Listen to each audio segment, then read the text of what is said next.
Talking about Sam, heard what he said yesterday to you guys. That's I see it the same way. So we're listing him as questionable. Really optimistic he's going to be able to play. And right now we're going through all the protocol.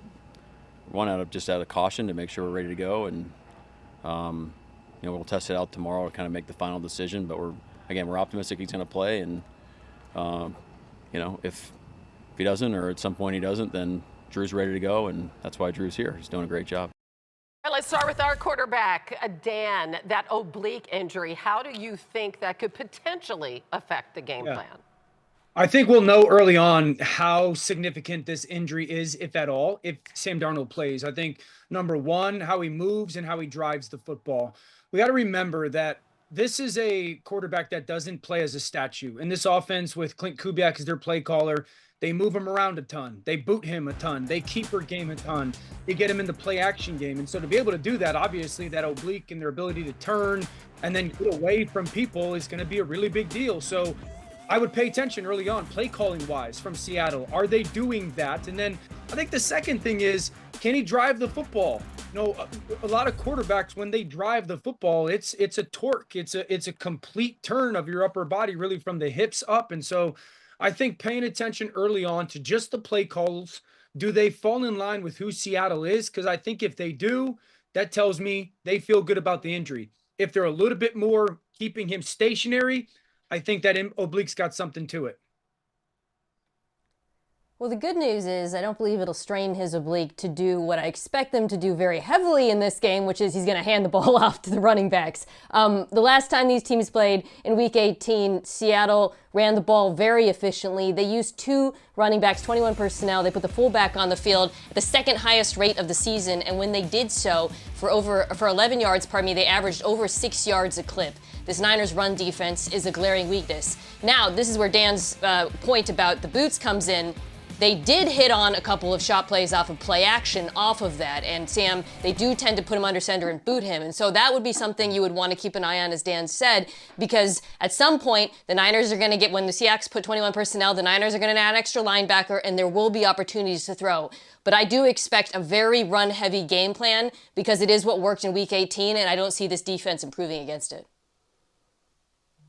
Yeah, MK, I agree with you. From the 2020 end, obviously, their plan should be the same, but this team has to get better in the red zone. This was a 13-3 game with some opportunities in that area of the field. Y'all not going to believe where Seattle ranks after Week 8 in the NFL in the red zone. They are 3rd worst to the Jets and the Saints. And I'm not sure if that's the inability to run. Obviously, the field gets condensed, but Sam Darnold has to make good decisions when they do call on him to make a play with this arm in the red zone, not take those negative plays, but more importantly, get points. I think that's going to be critical. I don't know if, we saw the San Francisco defense a few weeks ago, and we didn't think that they would have a shot to do anything in the playoffs based on how they played against the Chicago Bears. This defense is playing better, and the red zone is one of their strengths. So Seattle has to pay close attention. I expect it to be a low-scoring game like it was the first time. But when they get in the red area, they got to capitalize and at least get in the end zone once or twice. We'll see a Jennings to CMC fun, some trickeration like we did last week. But let's check out our picks. And I hate to make you nervous, Mina, but not nervous at all. No. Off the jump. Okay. So, we're all, this is the gong. We're all, there it is. Very comfortable. Gong is a little late. On this. Yeah, one. I mean, because we've done so well with the gong this year. Have we? I don't think it's as much of an issue as it used to be. And if we're all wrong here, then football's all flubbed up. And if we're all wrong, the Niners have pulled off the impossible yet again. All right, the Hawks just a win away from their 5th conference championship game. Josh Allen and the Bills. Top seed Denver is who they're facing in that divisional round tomorrow, and Allen's been real good in the wild card round, as you know, has not found the same success in later rounds. Just 2-5 as a starter, 6 fewer pass attempts, 2 fewer yards per pass attempt. So, RC, get that Superman cape dry cleaned and ready again, right? What does he need to do? I mean, right now he's screaming like Kevin Hart, help me! But what he's asking for in that help is Joe Brady James Cook, and the running backs. Can we get this run game going against a very stout Denver defense? We didn't see that last week, but we saw Josh be able to create some deep throws with Brandon Cooks and obviously Dalton Kincaid on the screen and go. That's going to be less available this week. Normally it's where's 21 on the other side because you have a matchup win there. They don't really have that this week with the Buffalo Bills, and so it has to start with the run game. And for me, I want to see half rolls and boots and meshes to get Josh out of the pocket, but also create some easier throws by running some of these players through the traffic and attacking the linebackers with the tight end position, which going into this week probably has Josh's best pass catchers. Yeah, a lot of folks don't necessarily trust Bo Nix yet, right? Yeah. Because of the inconsistency. Well, I think that's the point you made, though, about the divisional round. Right. Normally in the divisional round, guys like Joe Burrow and Patrick Mahomes are waiting. They aren't there this week. Yeah, Ed Oliver is coming back. Swaggy, we saw you perk up a little bit at that news. What kind of difference do you think that makes? There you go.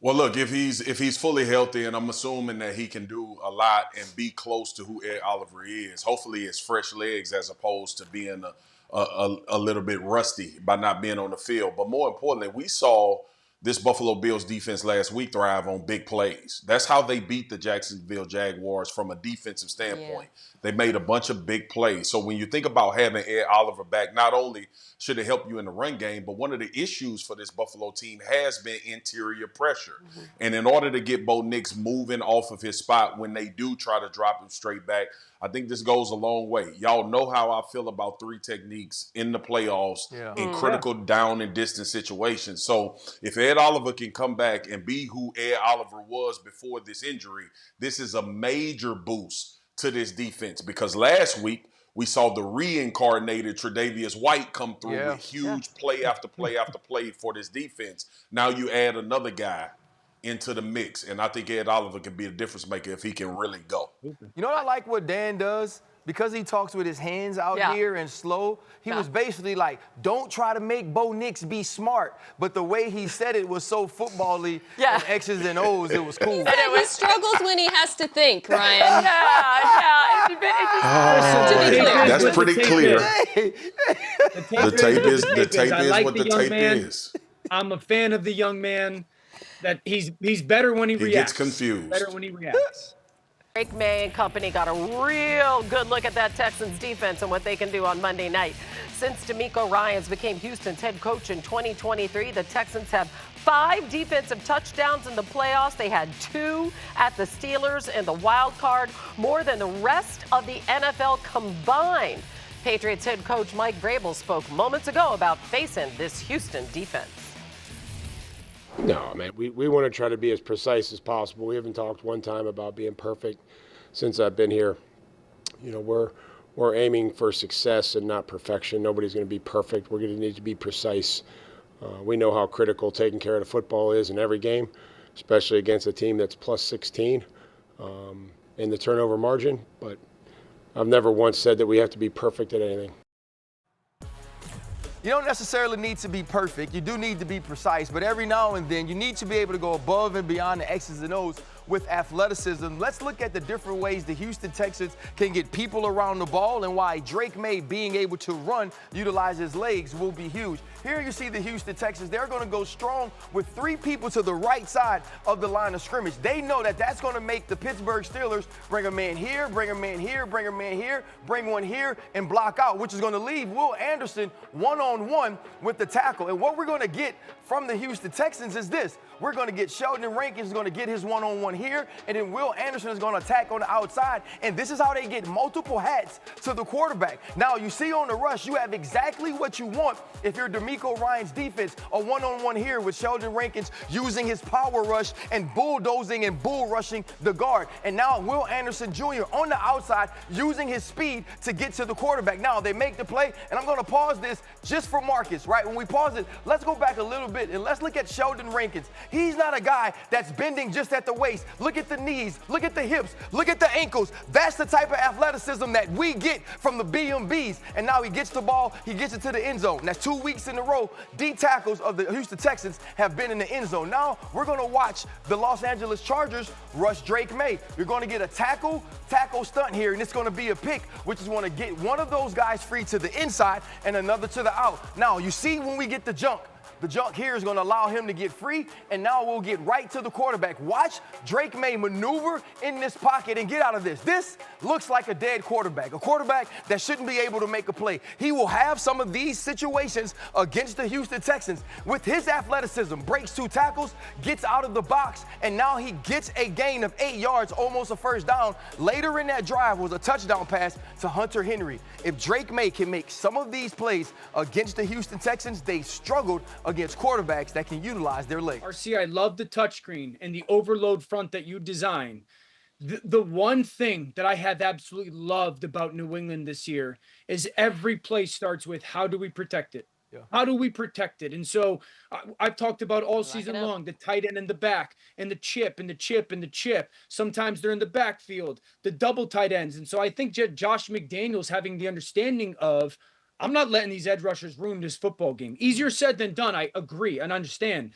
But I do think that he's got at least the experience. On the flip side, we watched Milton Williams for New England start to take the game over last week. Nick Caley, I want to see Nick Caley, who's the play caller for the Houston Texans, how he handles Milton Williams. Because this is probably the best defensive tackle, at least that they've played from a pass rush perspective, in a while. And you got to have plans for guys like this. This is not just, we take the paper says the right guard blocks the left defensive tackle. No. And so I trust Josh McDaniels to have a good plan.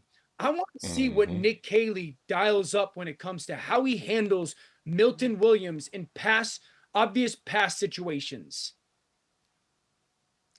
Yeah, I think we're going to see a lot of jumbo in this game. Yeah. A lot. Because first of all, to go back to your guys' discussion, I think both defensive lines have a matchup advantage here against both offensive lines. And I think both of these teams have used jumbo, 6 offensive linemen, to great effect. In the last round, the Houston Texans, when they put a 6 offensive lineman on the field, they ran the ball really well. 15 carries, 6.4 yards per attempt. This is not a great run game, but it looked like it against the Pittsburgh Steelers. And the Patriots are not a significantly better run defense, by the way. And then on the flip side, Drake May, both of his explosive throws downfield came out of 6 offensive lineman looks. Thayer Munford is the guy that they put on to match that.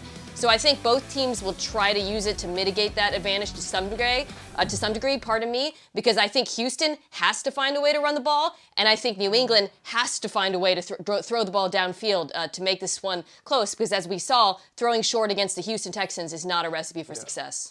Let's take a look at our picks in this one. I got to say, I was surprised. We are all No way. No way. Oh, no. Change mine. Change mine. Change mine. I know. Once the gong is in, it's fine. What? Nico None Collins of y'all isn't took playing. New England. No. Lydell got my paper wrong. Mina's gone. Lydell, did you get my paper? Mina, it says right here. It says right here. Bad. Ryan told this Lydell, is so close. The Patriots. No, it says it. No, it doesn't. Hannah, I thought when Nico Collins was ruled out, everybody would change it but me. I hate this. I know. Oh my gosh, you guys, the Texans. This is bad. No, this is bad. This is bad, you guys, bro. no Houston this is team bad, has been to a conference championship game I love it. since the Oilers in 1979. Love you, New England fans are going to be mad at us. I mean, we can't do this to H-Town. Me and Marcus got to go to Fox. I'm changing my pick, buddy. I'm changing my pick. Baby D. I hate it. All right, so this Rams defense has struggled, Mina. I mean, if there was a conversation, what should Matt LaFleur have told Sean McVay to be ready for? Well, I think what's concerning for the Rams is the things they have struggled with are the things that Chicago does well. Crossers, shots off of play action. Yes. Over the last 6 weeks, the Rams are 30th in EPA per play versus play action. You saw Bryce Young hit some big plays, the dig to T-Mac off of play fakes. Going back, I watched Jacoby Brissett have a lot of success He hit a corner route to Trey McBride off of play action. You know who loves to throw the cornerback to their tight end off of play action? Caleb Williams. So I think for Chicago, I expect them to lean into their identity on offense because it just matches up well with this Rams defense based on what we've seen. This game is going to be about contain for this defense with the Rams. We obviously have our concerns about the secondary after we watch Carolina and even Atlanta, to your point, MK. But the secondary plays is where Caleb Williams is breaking people back. And he did it to, obviously, Green Bay. So this defensive line, rush, contain, pass rush integrity, and making sure that linebackers are where they need to be in their zones when he does break and understand when to come up. Because Caleb Williams has been a magician this year with manipulating defenses on the secondary play. So it'll be something the Rams have to be cautious of, but this defensive line for the Rams has the most important job in this football game. Quentin Lake's got to play better. Yeah. Point blank. He was bad last week. Forbes has got to play better. You can't get beat on the in-breaker 5 times this game. I would ask you this, RC, because I know you're going next real quick.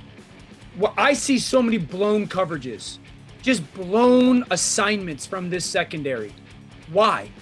What do you see on tape of why that's happening, that guys are so consistently in the wrong place? Well, I think in zone, they're not tied in with one another. If the safety's doing one thing, the corner's doing something else. The underneath coverage is not in communication. And then there are also just some man-to-mans where the LA Rams are getting beat. When you go back to last week, I think they just showed the rail route by Coker. That's a zone coverage where they just rub Quentin Lake right off of Teteroa McMillan. And so it seems like when they are in zone, teams have found ways to pick them apart, and they just don't drop or align properly. And then they get beat when you talked about some of those deep crossers and those in-breakers we've seen from Emmanuel Forbes. But if I'm the Chicago Bears, the thing I do early is I don't wait to involve DeAndre Swift and Colston Loveland when things seem dire.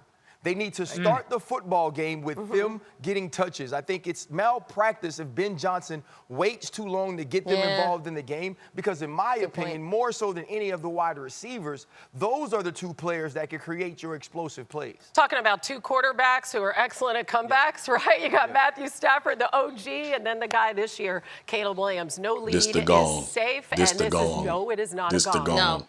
No, it is not. Oh, yes, y'all. Why are we right, RC? Yes. Why are we right? You know what? I've watched the Carolina Panthers score 31 twice. I saw the Seahawks put up 38.